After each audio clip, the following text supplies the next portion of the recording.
everyone. Hello everyone in the audience, and hello to everyone joining us via the live stream. Welcome to the Hertfordshire Festival of Music. I'm James Francis Brown, the Artistic Director of the festival, and I'm sitting here with my very good friend, Sara Trickey, and it's going to be an enormous pleasure for us to have this conversation with Dr. Iain McGilchrist, joining us from his home in Scotland. It's something that we've been looking forward to for many years now, haven't we? We were both struck by the wonderful ideas in Iain's writings, and it explains so much to us as musicians about how our minds, our brains work, and I think also gives us a sense of hopefulness for the future in the arts in general. So, hopefully, in a moment, Iain will appear, and we can say hello to Iain. Iain, are you there? The button is being pressed. Ah, the voice is here, and here he is. Hello, Iain. Should we all give him a clap? Yes, very good to see you. So really, it's lovely to see you. And although we're primarily interested in music, Sara and I, we were certainly drawn to your ideas as musicians. We realise that there will be lots of people joining us today who are not aware of the two-hemisphere theory, and maybe have some shady notion of it from the past, and right hand and left-handedness and so on. But I wonder if you would be able to give us a brief introduction, something I know you've done countless times before we start to delve in or diverge into the realms of music and its application to the two-hemisphere theory. Yes, sure. Yes. I mean, the first thing to say is that you should put out of your mind anything that you've heard about hemisphere differences, unless it comes from me. I've ignored all the advice not to get involved in this area because it was pop psychology and has been discarded long ago, and have for 30 years been researching it. Essentially, there's a strange thing about the nature of the structure and functioning of the brain. First of all, it's divided. Since its power comes from making connections, that's slightly odd. Secondly, it's asymmetrical. It's asymmetrical in just about anything we can measure functionally or anatomically. That's also rather odd. And the third thing is that there is just a band of fibers at the base of the brain called the corpus callosum that connects the two hemispheres, and only about 2% of neurons actually cross it, and most of its function is to tell the other hemisphere to keep out of it. It's inhibitory, at least as much as excitatory. So what this seems to suggest is that there are two areas in the brain that are, I think, where they need to communicate, but they need also to act independently. Why is that? From an evolutionary point of view, it's simply this. All creatures to survive need to know how to eat without being eaten. And that is a problem, because while you're focusing on something you know you want very narrowly and targeting it so you can swiftly pick it up and eat it, you are not looking out for everything else that's going on, which includes the predator that has you in mind for its lunch, just as you were looking for your own. And also you're not paying attention to your kin, your offspring that you're supposed to be looking out for. So evolution has equipped us with two neuronal masses, each of which is capable of sustaining consciousness on its own. And the difference is not in so much in what they do. You know, in the old days they used to say the left hemisphere does language and reason, the right hemisphere does pictures and emotions. We can forget that because they both do everything, but they do them in reliably quite different ways. And the secret to this is the attention. Now, why this is important for all of us is that when you pay attention in a different way, the world that comes to attention changes. So your choice of attention changes the world that you experience, and it also changes you. In what way? Well, if you are paying attention to a small detail that you've targeted very precisely because you know what it is, you know that you want it, the world appears to be made up of little bits, unconnected to one another, static, fixed, atomistic, explicit, disembodied, non-unique, and something that we know what it is and we go for it and get it. And this is effectively an inanimate world. It's not interested in animacy, it's interested in eating. Putting it very crudely. Meanwhile, the right hemisphere is seeing the exact opposite kind of a world, one in which nothing is ever completely fixed or certain, in which everything is interconnected, everything is flowing and changing, everything that matters is implicit, and by putting it into language, you're really degrading what it is. There is a context for everything, and that context changes what it is you're looking at.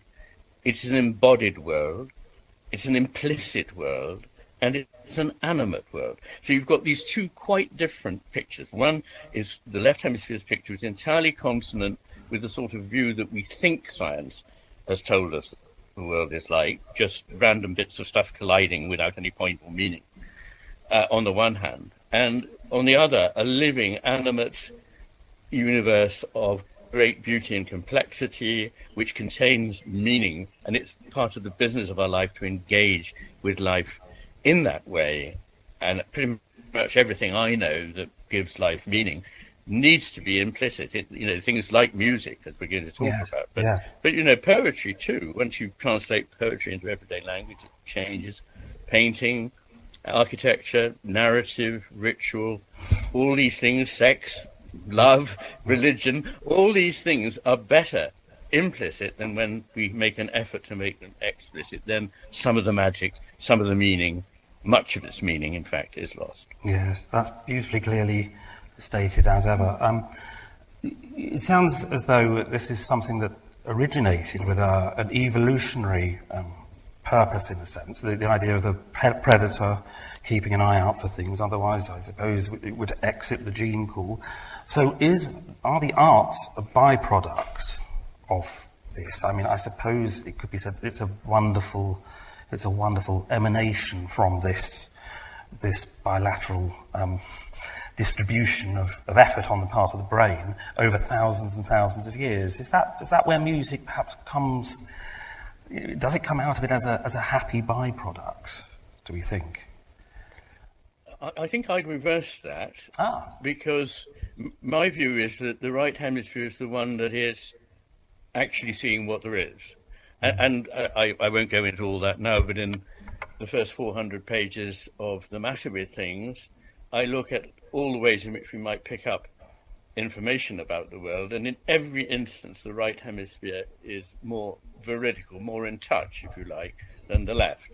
The left is frankly delusional when left to its own devices, and I'm not using that word lightly. I'm a psychiatrist, so I know what I mean by delusional. Yes.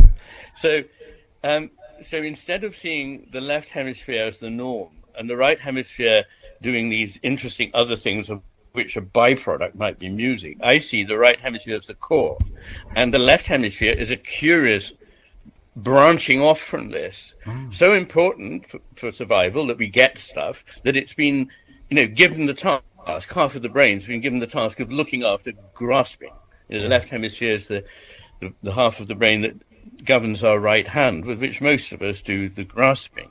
Yes. And I sometimes say that the left hemisphere apprehends the world.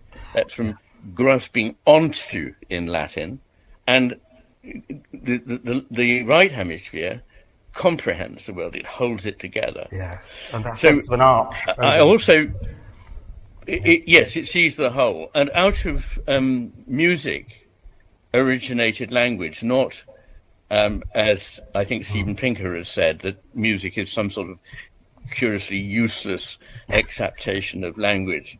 I think the phrase he uses is about as useful as pornography or cheesecake. Right. But there's a great deal of evidence that music came first, and music is how many non-speaking, other animals than ourselves do communicate, that with forms of music and intonation and expression that is not linguistic. And gradually, as we developed into larger communities, we went from purely musical communication to what we now recognize as language. Yes. Well, that's interesting. I'd like to return to that idea about the language and the communication with the at a wider field in terms of the societal context. And the way I thought it would be nice to structure the conversation today is very similar, I think, to your own approach in your books, is to concentrate first of all on the interior, the way the mind actually works and invents and creates on the sort of microcosmic scale, and then in part two to look at the wider, the things that now beset the arts and why that might be happening and what our relationship is within that world. Does that appeal to you, Ian? Yes, it's a structure. It's invented the structure. I hope it does. In a way, we've set ourselves up as guinea pigs, Sarah and I. I mean, I'm a composer, and Sarah is, of course, a performer.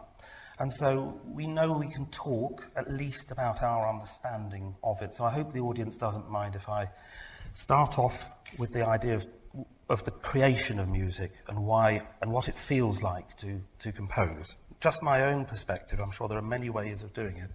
And then it would be nice to talk to Sarah a little bit about how she receives music that has been composed, if you like, and see what's going on in our minds and brains, and are there very different activities going on.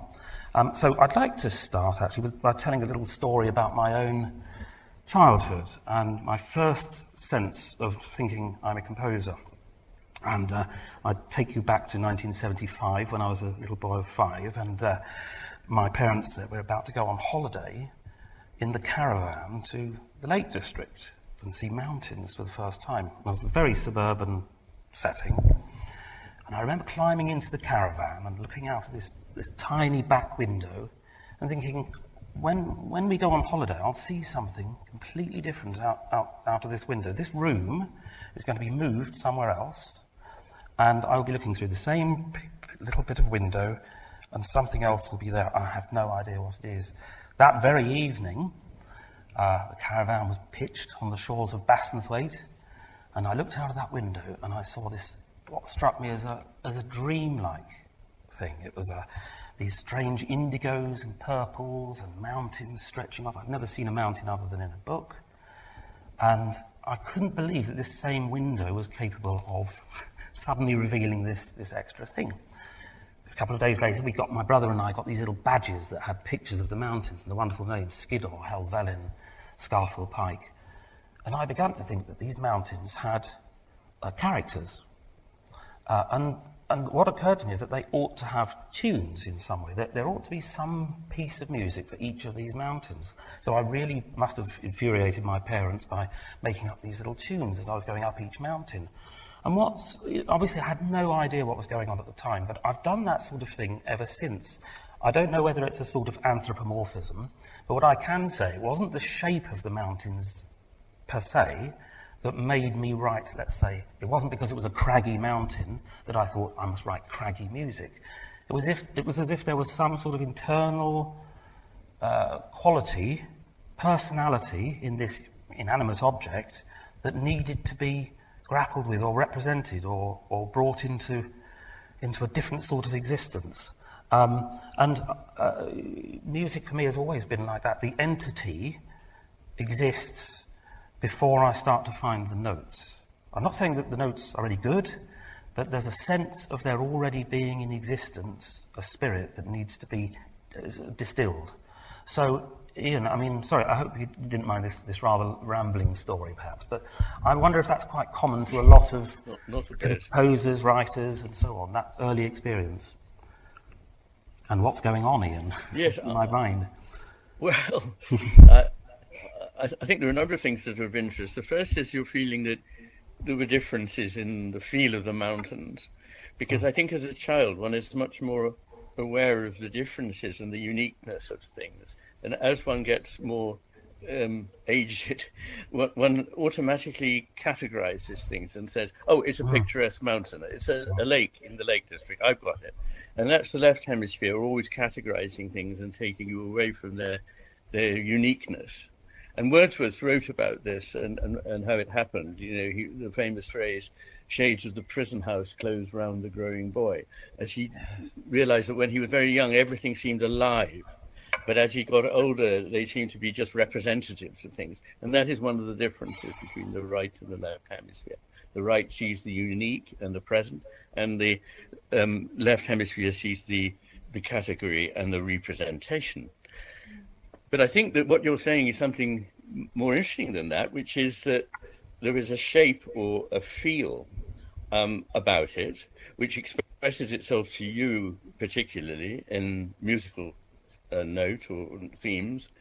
And I think that's the way that creativity in whichever modality one's talking about begins, with a kind of sense of something that you can't quite resolve the focus. Yes. You know that it's there. Yes. And I think that what's really important is this idea of gradually allowing it to announce itself without prematurely trying to force it into something. And that's the difficulty, is that people think, I must be creative, I must, exercise my creativity. But there's a great deal to be said for suspending your sense of what it is for as long as you possibly can, to allow it to come into being as it is, rather than the way your will would turn it. Yes. Does that make sense? Very much so. I mean, it often seems to me it's like having had a powerful dream, an amazing dream, and thinking if I can just catch it first thing in the morning, I can get right back into the whole thing. And it's too important to leave. And it was all there, but just a little glimpse remains. And yet it was a discrete, an enclosed shape. And that's something that I find endlessly fascinating. No, but what I think is really important to stress here is that your conscious mind is not doing most of the activity. Whatever it is surfaces, as we say. So it's coming from somewhere outside of the glare of our conscious focus. And that glare is the left hemisphere's little disk of light that it's focused on.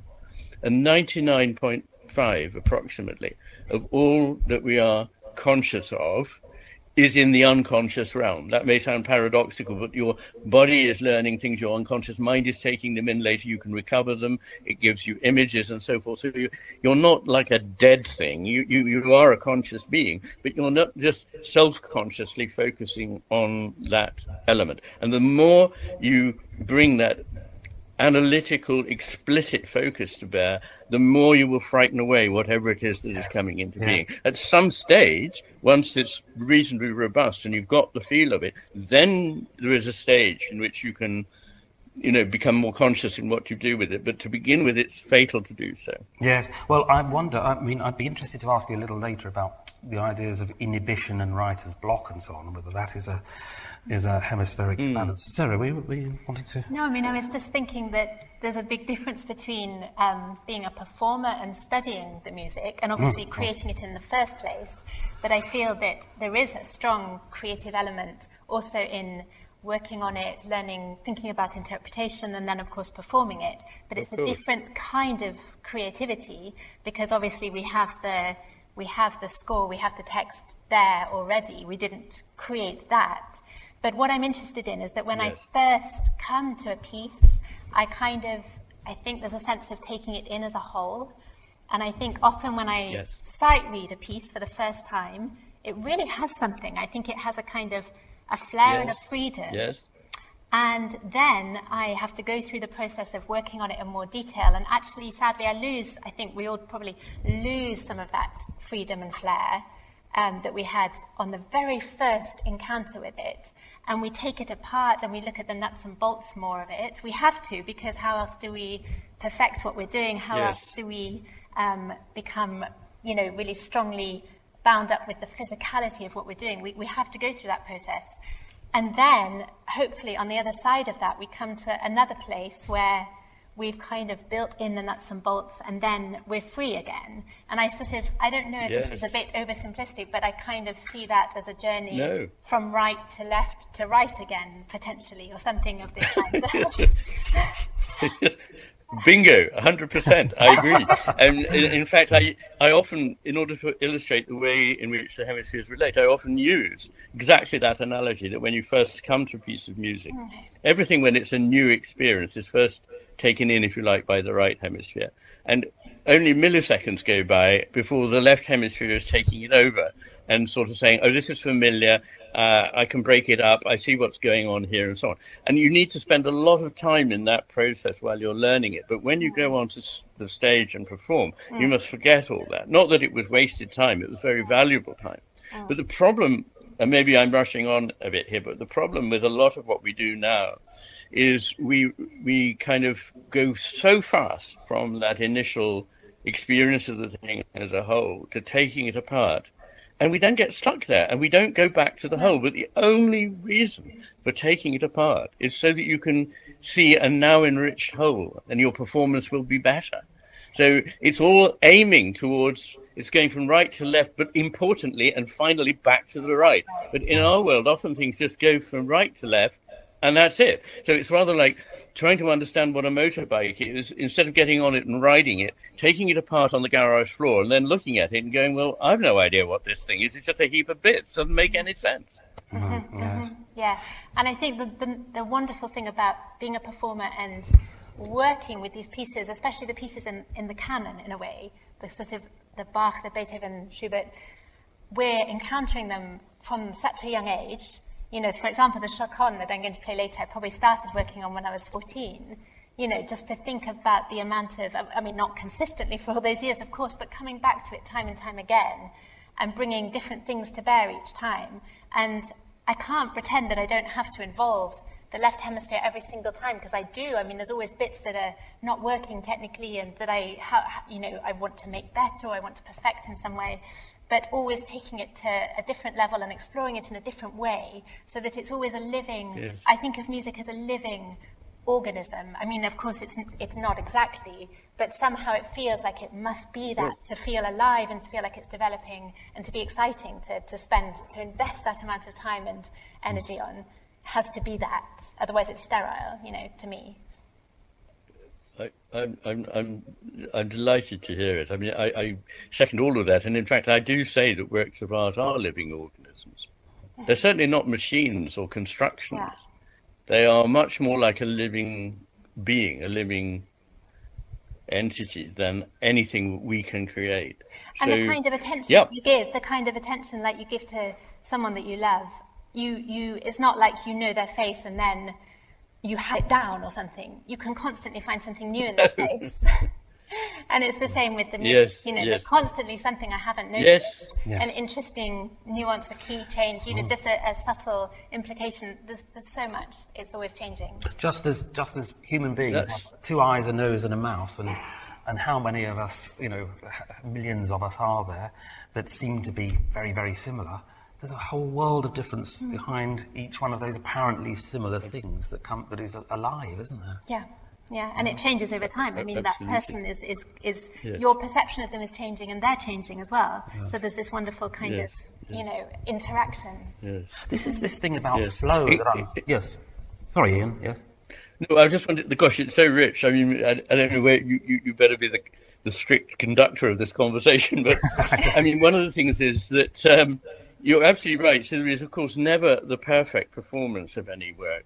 There are only other true performances, and some can be truer than others. I'm not denying that. But there is no one perfect performance, of course. But the other thing that's interesting is this idea that people change and express themselves in different ways, because when there is damage to the right temporoparietal region, there arises sometimes a couple of interesting syndromes. One is that you think, for example, your husband or wife is being impersonated by someone else because they look slightly different or are behaving in a way that they didn't last time you met them. So the left hemisphere hasn't got the idea of a continuous growing entity, but of static slices that are fixed.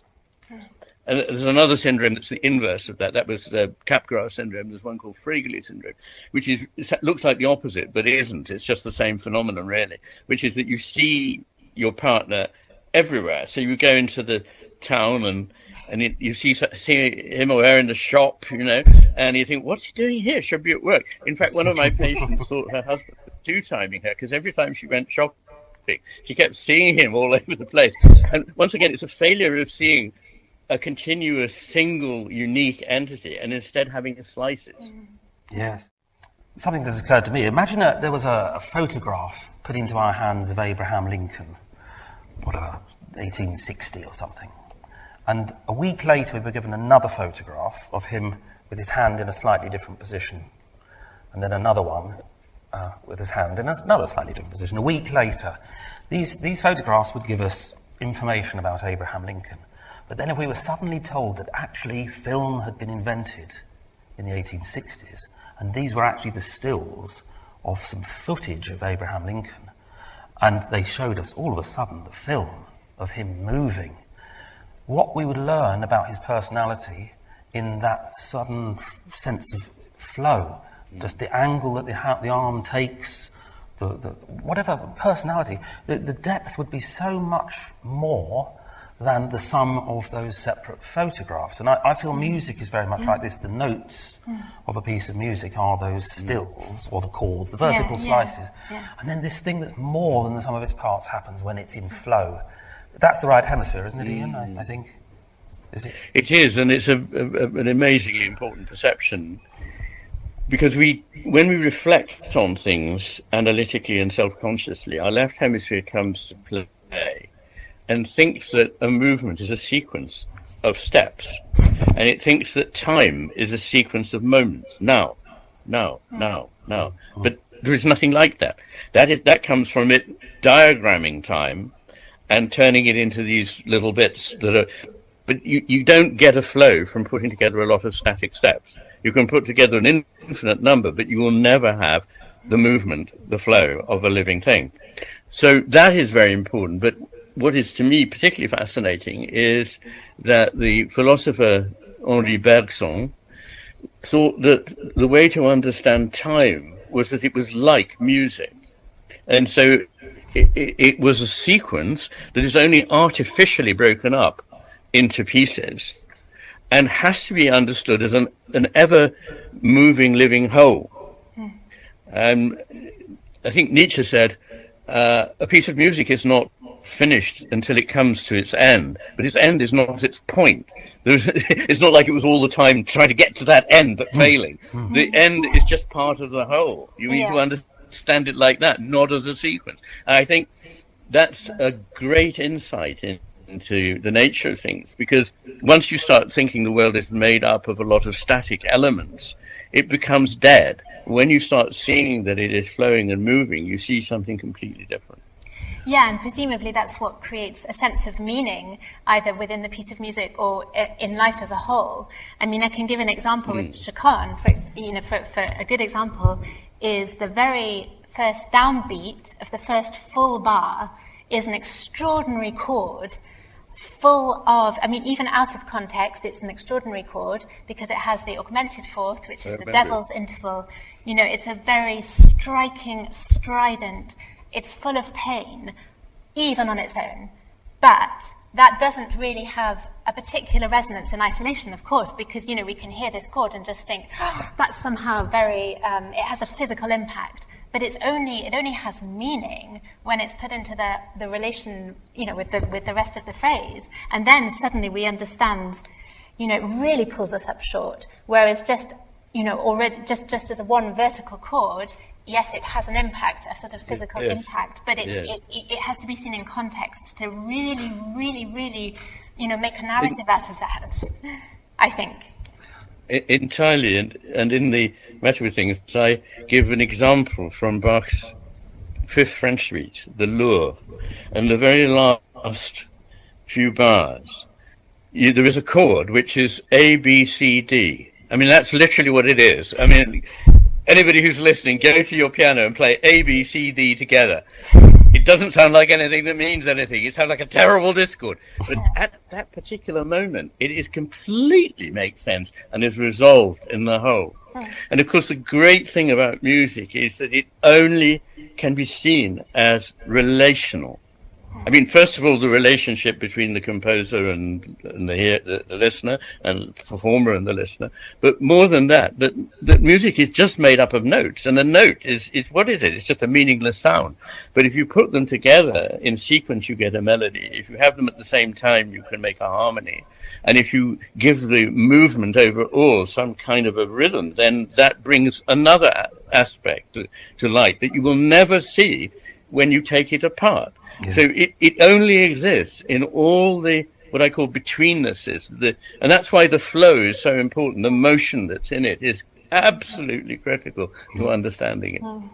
Sarah, do you find when you're practicing, that you feel if you practice something slowly in order to get the physical accuracy and plant the fingers in exactly the right place time and time again, do you find that does some sort of damage that you have to correct to the spontaneity of the piece? Or have you developed...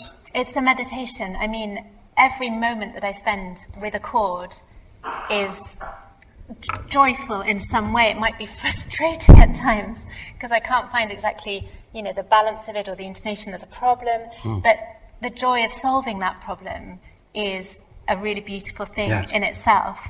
And because of what Iain was saying about initially I had the whole context, you took in the whole context the first time that you, in a way, that you looked at the piece, or the first few times, you already have that. So I can relate the isolated work always to this context.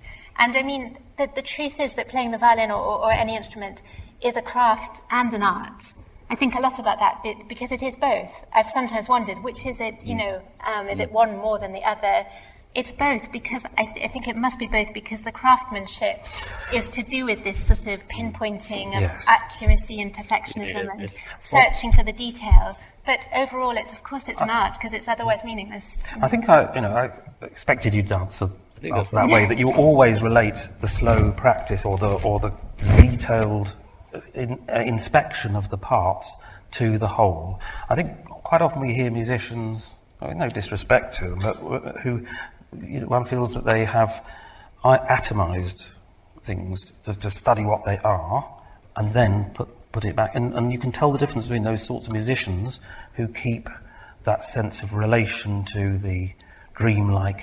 I mean, it's hard. It's very understandable, that, isn't it? Of course. Because it's so, what we're doing is so complex and so physical and so physically demanding. So of course it's very an easy trap to fall into, I suppose. But in the end, it's not satisfying, actually. Yes. Yeah.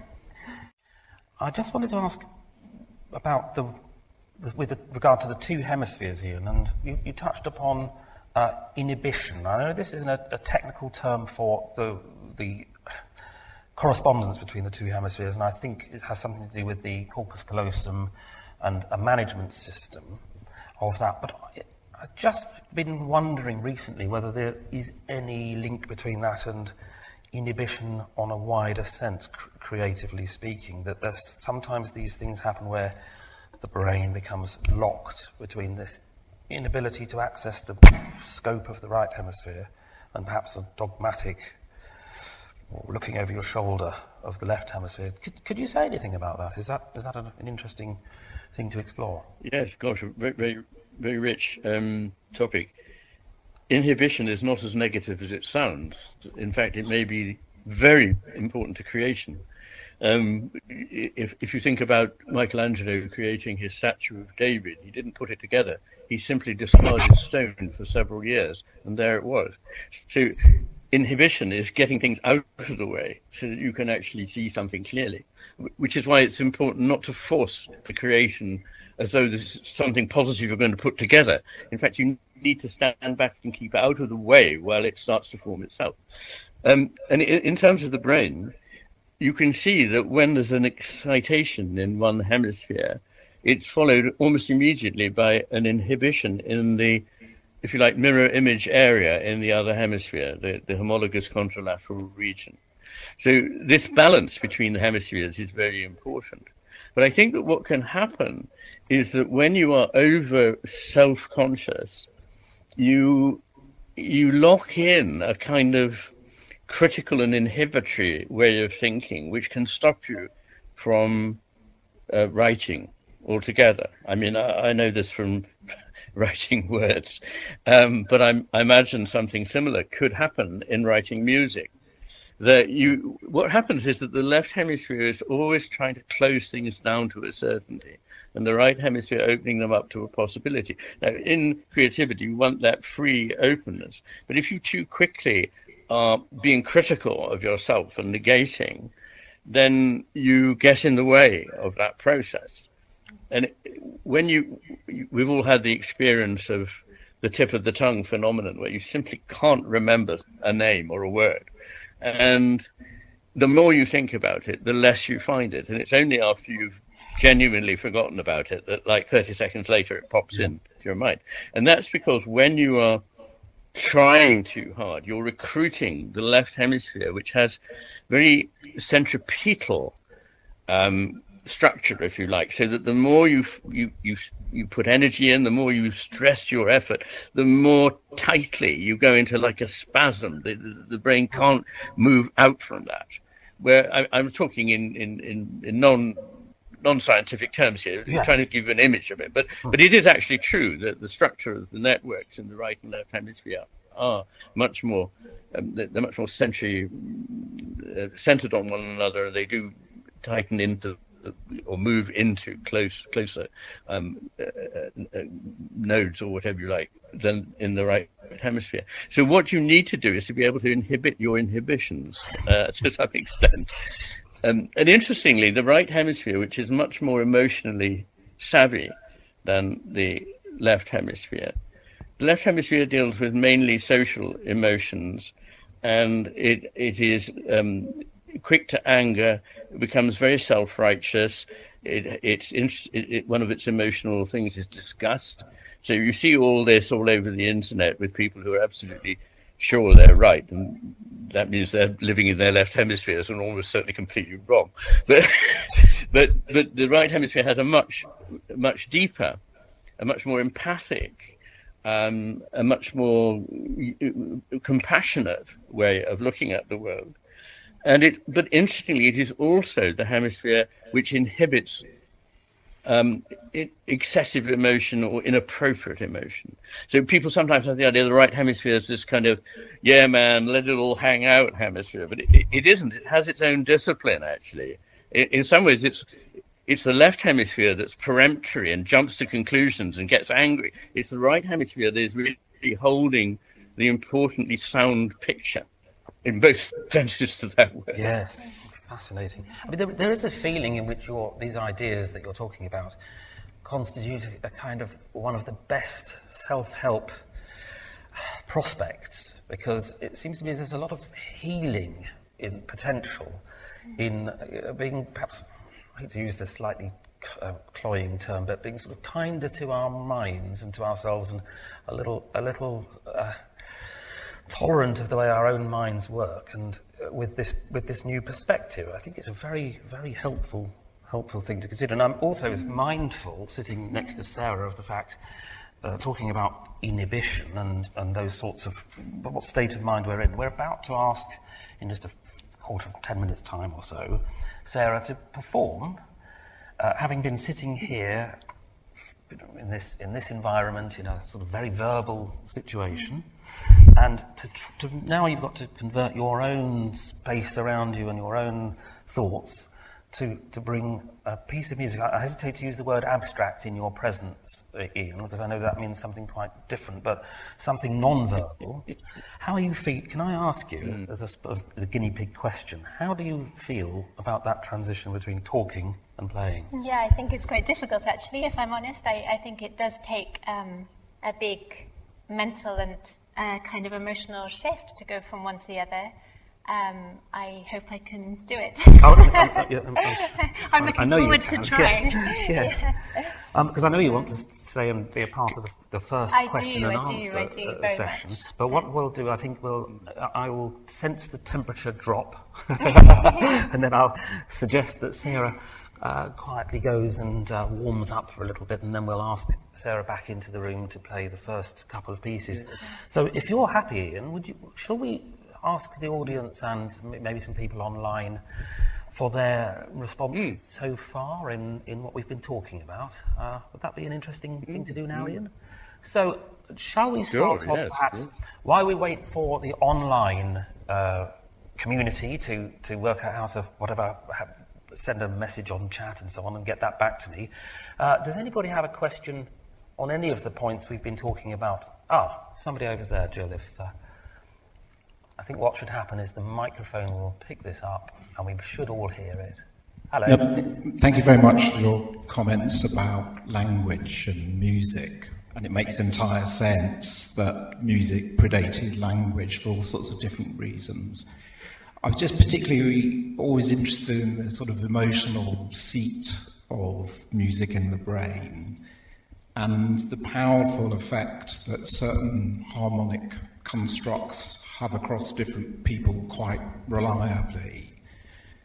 Given that presumably humans before language were communicating musically through non-polyphonic methods, do we understand why harmony is so powerful, or is there evidence that humans sang in huge choirs to each other?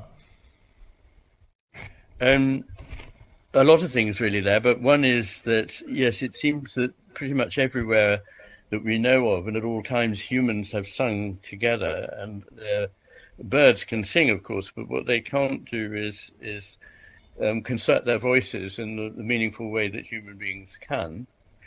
The idea that intervals have meaning, I remember there was a book, was it probably called something banal like The Language of Music, that I seemed to read in my teens. Was it by Derek Cook or something like that? Yes, and he looked at different... Very good book. Yes, yes. But what's interesting, I don't remember a lot about it except thinking the idea was interesting. But what seems to be definitely the case is two things: that the shape of the music is working through our bodies. I mean, this is terribly important. So the shape brings to mind some sort of action of the body and of the soul that is expressive of a certain disposition or whatever.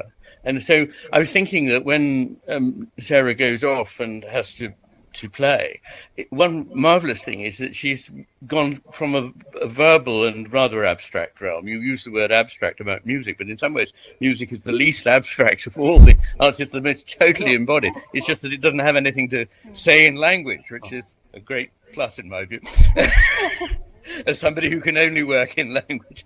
But the other thing is that these intervals seem to mean the same things all over the world. So it's not just a culturally derived phenomenon. And a piece of research that's just interesting to me is that Norwegians who knew nothing about Indian music, when they were hearing a rag played by a sitarist from India, were able to describe what it was the sitar player was expressing. And it was exactly what the sitar player thought that he was doing. So the feelings and the expression, they didn't have to learn a new language. Yes. Maybe we could add that the harmonic series, which on the surface seems quite a sort of scientific idea, but maybe a slightly dry idea to people. But if you play a fundamental note low down on the piano, let's say it's a C, the first overtone that will come out, like a bell, will be the octave. Then after that, the fifth is the next loudest thing. These all, I mean, they're all buried in this fundamental note, and they come out in this order that gradually contracts. So you've got the fifth, which feels quite bare, open, and then you've got the fourth, and then the third, and the minor third, and the intervals get closer together, which sort of corresponds to the emotional response of those intervals, so that minor seconds are closer together and remote from they feel remote. So dissonance, that remoteness is perhaps embodied in the harmonic series. I don't know, Ian, if you know, I don't happen to know whether the understanding, perception of the harmonic series is innate somehow in the mind, or whether it is something that is nurtured. I suspect it's innate, but you may know. I mean, all I know is that I think it is innate in the sense that some sense of harmonic structure is, but as I'm sure you know, that the acceptability of certain intervals and harmonies has changed over time. Yes. So, well, yes, the open fifth. Yes. Yes, and so forth. So things that were considered discords are now considered concords, and so forth. So there's a degree of being accustomed to something. Yes. But I don't think that's an argument for saying that we'll all get to like frank discords. Animals, apes, even monkeys, will preferentially play recordings that are harmonic in preference to ones that are discordant. Yes. Lovely thought. Yeah. And interestingly, a little aside, which is just fascinating, is that the right hemisphere is more receptive to concordant harmony, and the left, if at all, to the discordant harmony. How interesting. How interesting. There's a lot to be researched. Generally, harmony is a right hemisphere mediated function. Of course, when you come to professional musicians, it's slightly different, because professional musicians are trained to use their both hands. They read music from left to right as though it were like, a script. On paper, it seems to be separate notes. And so they are using their left hemisphere more than a non-professional musician. But still, the important part is what comes from their right hemisphere ultimately. Oh, yes. And of course, your left hand on a violin is the one that's doing most of the work, isn't it? Or is that right? No. No. Well, it's a different kind of work, isn't it? Yes, it's doing most of the physical intricacies. I find this really puzzling, actually, but maybe there's not time to get into it now. But I'll just say very briefly, and we can always think about it another time, but I find it quite puzzling that, for me, the left hand is the more mechanical hand. This is more the artisan hand. The right hand, which is expressive of phrasing and colour, is the artist more. And yet, isn't it the case that the right hand is more controlled by the left hemisphere? I mean, this I find very confusing, but maybe it's too confusing. I don't know. It is, but in people with intact brains, i.e. most of us, the transmission between left and right is so instantaneous and so so practiced that one shouldn't think of them as sort of separately controlled by the two hemispheres in that way. And whatever it is that is enabling us to understand the music, our musical intelligence, our musical awareness, is going to be distributed widely. Sure. Yeah. Well, I hate to do this to you, Sarah, but I think, because I know you'd like to engage more in the questions, Tom, and I think you'd be grateful for the chance to acquaint yourself with the next set of pieces and so on. We have another question, I think, coming from. Is this an online question? Yeah. So over to you, Will, who is going to read out the question from. Hello, online. Ian. Hi, this is a question from Evan Premo, and he asks if Ian could speak to the power of music and sound to transport listeners to altered states of consciousness. Yeah, well, I mean, I don't know, but when people use the expression altered state of consciousness now, they often mean sort of grossly altered states of consciousness, such as maybe induced by psychedelic drugs or things of this kind. But I think an altered state of consciousness is what music pretty much always brings us to, and something as simple or not simple, when you really know about it, as a line of Gregorian chant, particularly beautifully sung by, say, the monks of the Abbey of Solesmes, is absolutely transporting. And it's just a single line of melody. But so with very simple means, I think, music is always taking us to another world. And various composers have written songs about this, Schubert and Schumann, for example. So I thank you for raising that. Yes, I think it is very important. I'm not sure about whether it normally induces, as it were, hallucinatory states. I'm sure there are people in whom it might, but I'm not sure whether that would necessarily be an advantage if it did.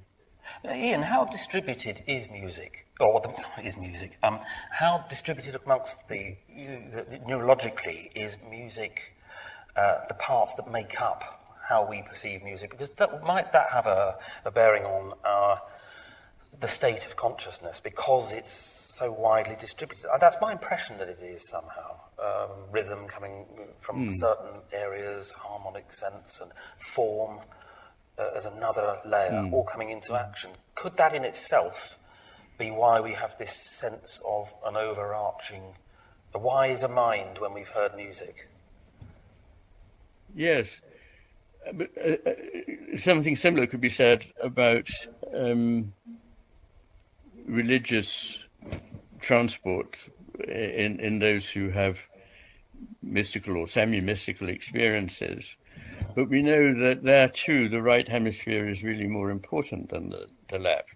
And there are just a few simple things to say about that. So for most people who are not musically trained, harmony and melody are definitely right hemisphere dependent.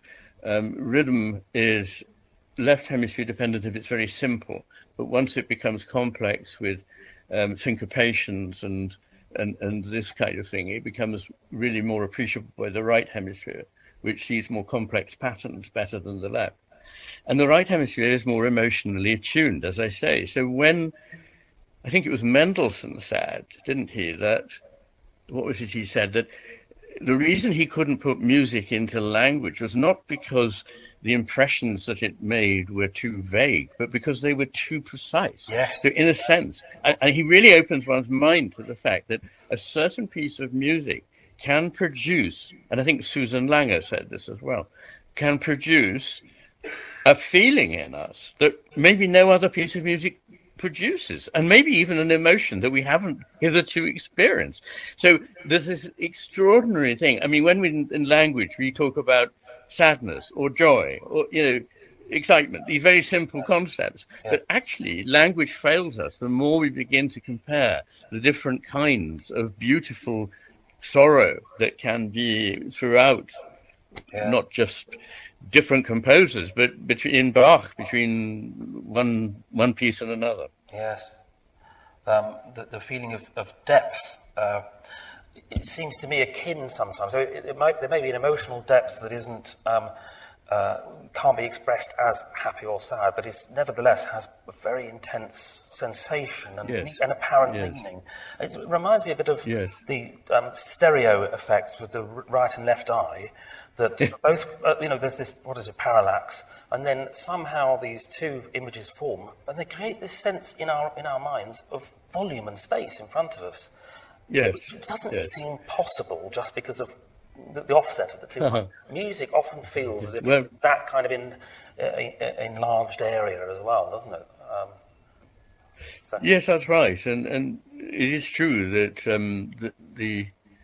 it's quite complicated in the case of human eyes compared with most animals' eyes, but I won't go into the detail. But it is brought together by certain pathways in the brain that always mean that the left and the right are brought together. Yes. And in a world, in a brain that is a single world, a single functioning organism, then, as I say, information is so quickly transferred between hemispheres that it really only becomes relevant when you see damage to parts of the brain. And then because suddenly people lose something that they used to have, and it's very revealing what has been lost. Yes, it's amazing how much is understood by what is taken away sometimes, isn't it? I mean, I think, is this why the resurgence of the theory, or through your attention to it since the 1960s, because now there is so much more in terms of scanning that can say, if the right hemisphere isn't working, the left hemisphere, this is how it behaves. So we can, this isn't just a nice thought. It's actually very, very acutely observable. And yes, to some extent, but in fact, interpreting scans is a whole other can of worms. And the idea that has passed into sort of the public arena that somehow you can tell what's going on in the brain by looking at a scan is completely wrong. You can't. Yes. And one thing that's really puts the cat amongst the pigeons is that the easier it is for a certain part of the brain to do a certain function, the less it will show up on a scan. Yes, so, extraordinary. so imagine yes. how complex it is to tease these things out. Yes. But one of the more interesting and it's not every technique has its drawbacks, but one of the really extraordinary things is that when you see a bit of the brain either damaged or simply suppressed experimentally for a short while, which you can do entirely harmlessly for 20 minutes, painlessly, what changes in that person's mind and changes in their personality, in their intellect, in their whole mental world. Yes.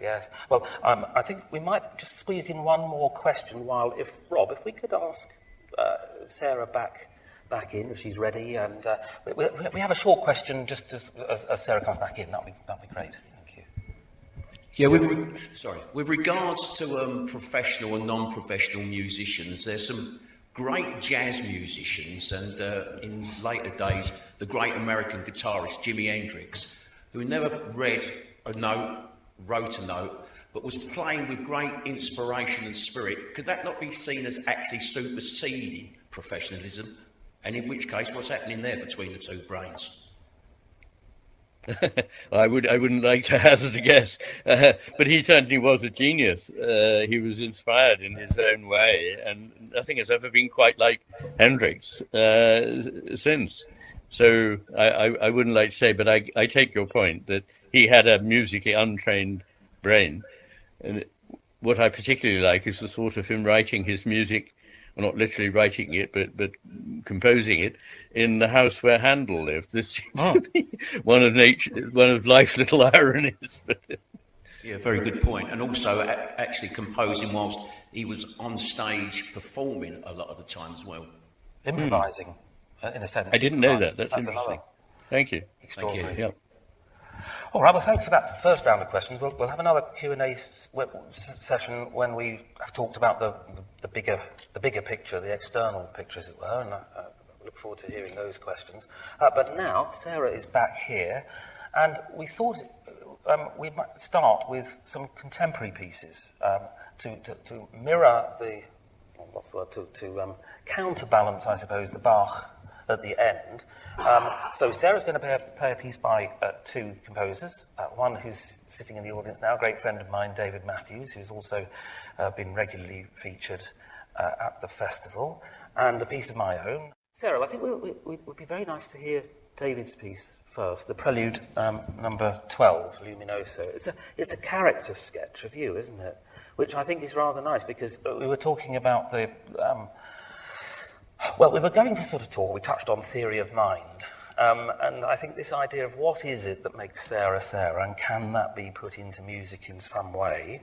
I hope that David's caught something, yes. I mean, yes. David and I are very old friends, and I love him very much, and it would be nice for me to think that this somehow represented me, because I think it's a beautiful piece. So, lovely. So this is Prelude number 12 from the 15 Preludes for Solo Violin by David Matthews.